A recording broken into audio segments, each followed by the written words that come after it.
Bom dia, boa tarde, boa noite. Boa tarde para gente, né, Ju? Boa tarde, Margot. Essa tarde linda de primavera. Lindo, dia lindo, um sol maravilhoso. Gente, esse é o segundo programa da nossa websérie chamada Contextos. No programa da semana passada, a gente falou sobre o prêmio que Ben Moser, o escritor Ben Moser, ganhou com a biografia de Susan Sontag. E nós lemos, a Júlia leu, um texto da Clarice, que ele também é o biógrafo de Clarice Lispector, e eu li também alguma coisa da Susan Sontag. E essa semana, no nosso segundo programa, a gente tem um tema que é o seguinte: escrever é cortar palavras. Escrever é cortar palavras. Atribui-se essa frase a Carlos Drummond de Andrade. Mas depois eu li, mais na frente, que não se sabe realmente se foi ele, porque cortaram a palavra e não se sabe quem foi o autor.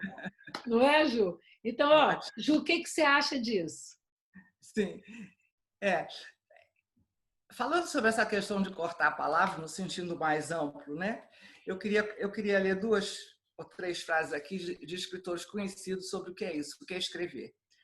Então, bom, vou começar com uma que não tem muito a ver com o nosso tema, mas que eu achei engraçada, que é do Hemingway, e que ele disse: reescreva bêbado, mas edite sóbrio. Isso é bom, né? Isso é bom para a gente Editar. lembrar. A gente tem que gravar, inclusive para nós, né? É isso mesmo. E tem uma do Nathaniel Hawthorne, que foi um escritor americano muito conhecido, é considerado o primeiro grande escritor dos Estados Unidos e o melhor contista do país dele. E ele escreveu o seguinte: leituras fáceis são escritas muito difíceis. É. Depois vem o Júlio Diniz, o médico escritor português, né, do século passado, que ele disse: o que é difícil não é escrever muito, o difícil é dizer tudo escrevendo pouco. Interessante isso, né? Sobre É. a frase de E Hemingway, você vê que toda vez que a gente escreve um texto, quando você relê esse texto, quando você vai editar, o que se corta de palavras, né? O que é, você refaz, né? Assim, eu, por exemplo, que às vezes escrevo de é, noite, no dia seguinte é outra é. história, né? Você reedita tudo. E dizem que uma boa estratégia, uma boa tática para ver se você não está escrevendo demais, se não está embolando, etc., é ler em voz alta, que muita gente não gosta. Mas quando você lê em voz alta, você percebe, já tentei fazer isso várias vezes, já fiz algumas vezes com sucesso, que realmente certas palavras estão supérfluas, outras estão... O som se repete, não é? Então, há várias táticas. Agora, tem uma crônica do Carlos Heitor Coni sobre isso, que é muito interessante, porque ele é genial, né? Aí ele é O genial. repórter, ele diz o seguinte, ele começa dizendo assim, que a gente sabe que uma das regrinhas do bom escrever, que a gente aprendeu na escola, é não repetir palavras. Então, ter muito cuidado para não repetir. E nós, de línguas latinas, nós gostamos muito da tradição de retórica, de oratória, do discurso, né? Uma pessoa que fala bem já é muito inteligente, porque ele fala bem, ela fala bem, né? Então, o Coni conta uma história numa redação de jornal do Rio de Janeiro, um jornal conhecido, e essa história é verídica. O redator-chefe chamou o repórter, que era um excelente repórter, que fazia coberturas fantásticas e dava furos sensacionais, mas era péssimo na escrita. E naquela época era ele que fazia tudo. Então, ele foi chamado pelo redator-chefe e o chefe disse: por favor, não repita palavras. Nessa última crônica, você repetiu a palavra entusiasmo 3 vezes. Não faça nada disso. E contou também uma história em que Machado de Assis, quando ele editava, ele tirou 2 frases do repórter em que o repórter se referia à água como precioso líquido. E Machado foi lá e falou: chega desse líquido precioso, está precioso demais, tira. Então, eu vou continuar aqui lendo o que o Coni escreveu. Então, o repórter foi advertido, não repita nada. Então, esse repórter foi cobrir uma pancadaria na colônia de pesca da Praia do Zumbi, na Ilha do Governador. Tudo começou com uma peixada dominical, onde a turma bebeu demais e saiu porrada para tudo quanto era lado. Historiando os fatos, o repórter gastou o verbo descrevendo os antecedentes do caso, conforme tinha sido, né, a indicação. Começa. Na madrugada de domingo, Amadeus Lopes de Souza, 49, saiu com os amigos para pescar na foz do rio Suruí, no fundo da Bahia. Conseguiu encher 2 enormes samburás com robalos, badejos e cocorocas. Chegou em casa pouco antes do meio-dia, chamou a consorte, Conceição Lopes de Souza, 37, mostrou-lhes os peixes e disse: mulher, frite os mesmos. Ele podia ter dito mulher, frite-os. Mulher, mas ele não quis repetir a palavra peixe, frite os mesmos. Essa história é genial, se chamou O Repórter e os Peixes e saiu na Folha de São Paulo em 1996. Carlos Heitor Coni. Muito bom. Incrível, né? Interessante, né? Porque quando a gente está falando, porque é diferente, né? Você escrever de falar, você ainda repete muita coisa, né? Por exemplo, eu mesmo agora na minha introdução repeti. Aí você mesmo se refaz, mas na escrita é diferente. Agora, Júlia, eu lembro que na escola a gente não podia ler em voz alta. Quer dizer, não podia ler assim, né? Você pegava uma... E a professora ficava, oração silenciosa, oração silenciosa. Você se lembra disso? Me lembro. Agora, por que será, então, que isso acontecia? Por que a gente tinha que... Não podia balbuciar, né? Eu acho que não podia balbuciar. Me lembrou muito, me remeteu muito ao meu primário, aprendendo a ler agora, você falando isso. Então, e ela brigava, ficava zangada. Você tinha que ler só com os olhos, né? Não podia... Eu não me lembro também de ter lido em voz alta.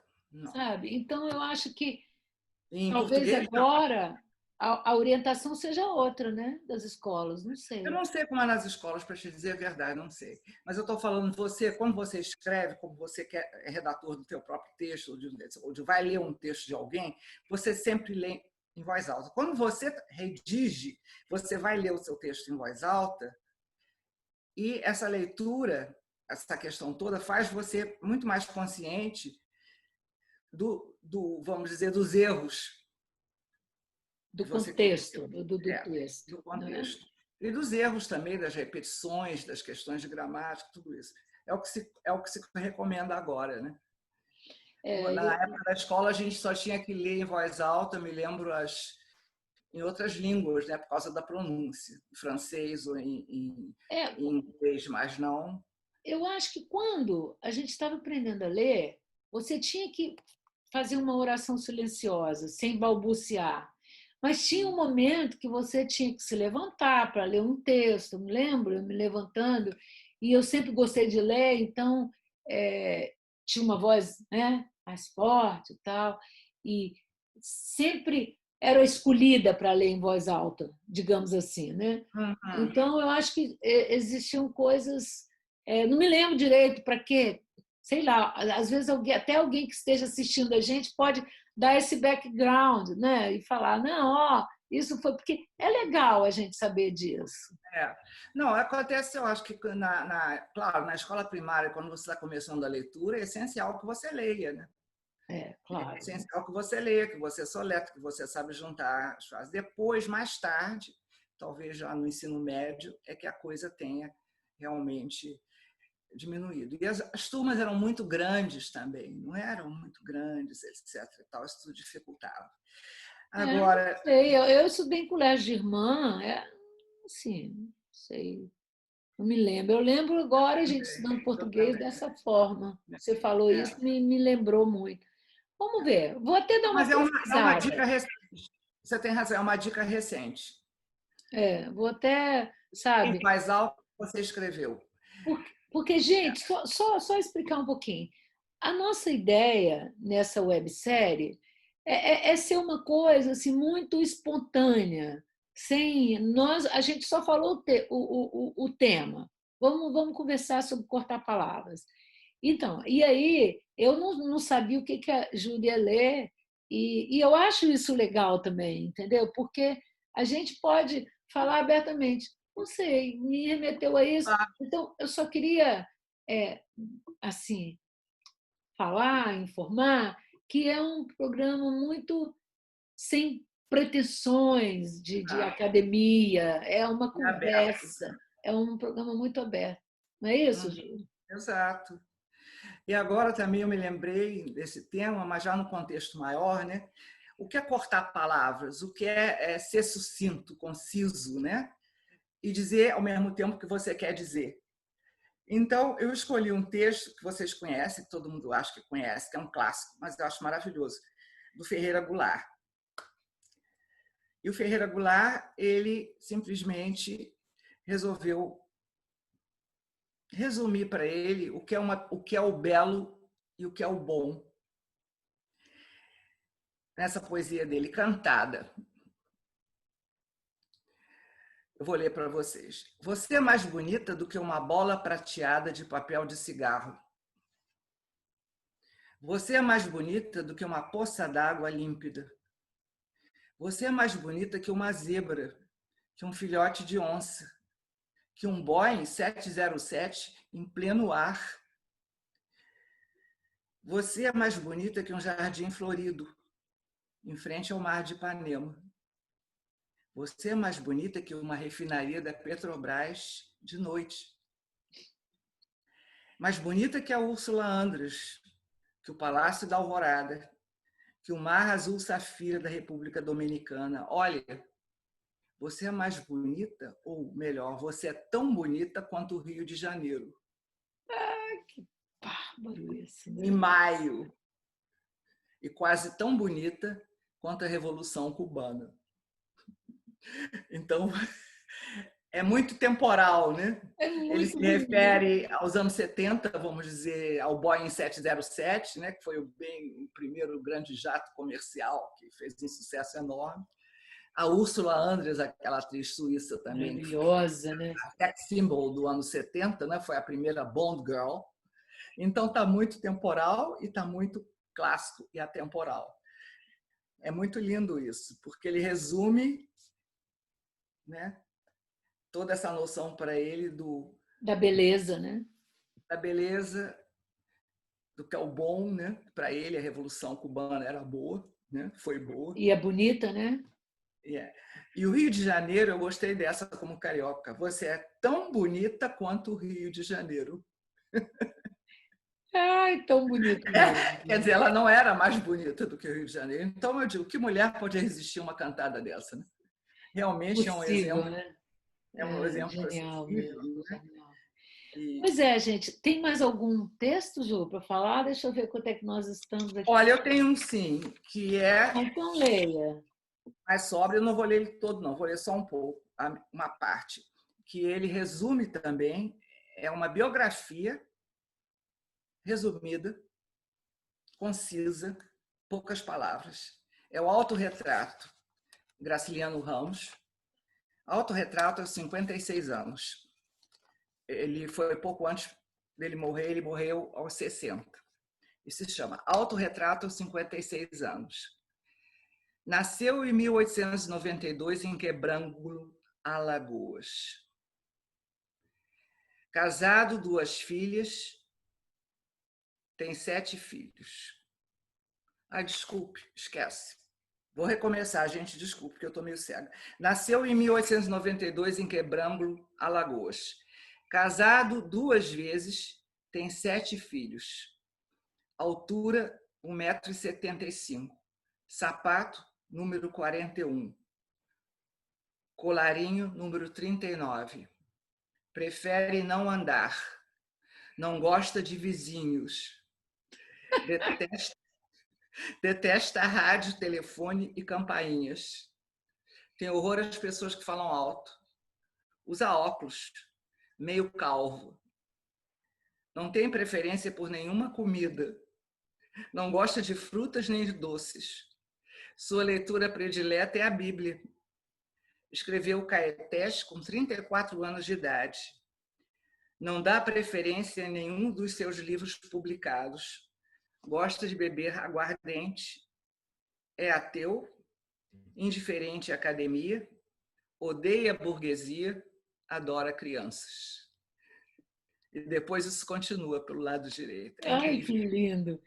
Aí, vamos lançar um desafio aqui, Ju? Vamos fazer uma autobiografia da gente? Eu acho que é Você, um eu exercício, acho não que é? seria, eu pensei assim, como seria uma cantada em termos atuais, né? Porque ele colocou o Ferreira Goulart, ele colocou as coisas dos anos 70, né? Como seria uma cantada atual dos anos, em termos de coisas atuais, de pessoas, né? Olha aí, eu achei legal isso, viu? Há o desafio Então, para algum de vocês. isso aí. Gente, ó, quem quiser escrever como seria cantada hoje uma cantada hoje em dia, e quem quiser mandar para a gente também o seu perfil, uma autobiografia. Biografia, É, eu acho que vai ser super bem-vindo e a gente lê aqui. Não é isso? isso. Gente, nós já estamos com, sei lá, 17 minutos. Posso falar uma última coisa? Eu vou ler uma coisa rápida, Doris Lessing, que eu quero aproveitar para nós. Há palavras. Ela diz: eu pego as palavras com a esperança de que algumas combinadas, menos que seja por acaso, diga aquilo que eu quero dizer. Então a gente pode falar, a gente está combinando as palavras, está combinando os textos, está combinando as leituras, esperando que esse programa seja aquilo que você gosta de ouvir Muito e de ler, legal. não Adorei. é? É isso. Então Tchau, tá. gente. Ó, Ju, um beijo então, até a próxima Um semana. beijo, tchau, meninos. Gente, obrigada aí, um abraço. Espero que vocês gostem, comentem, recomendem. Um beijo. E Tchau. até quarta. Até Tchau. quarta. Tchau.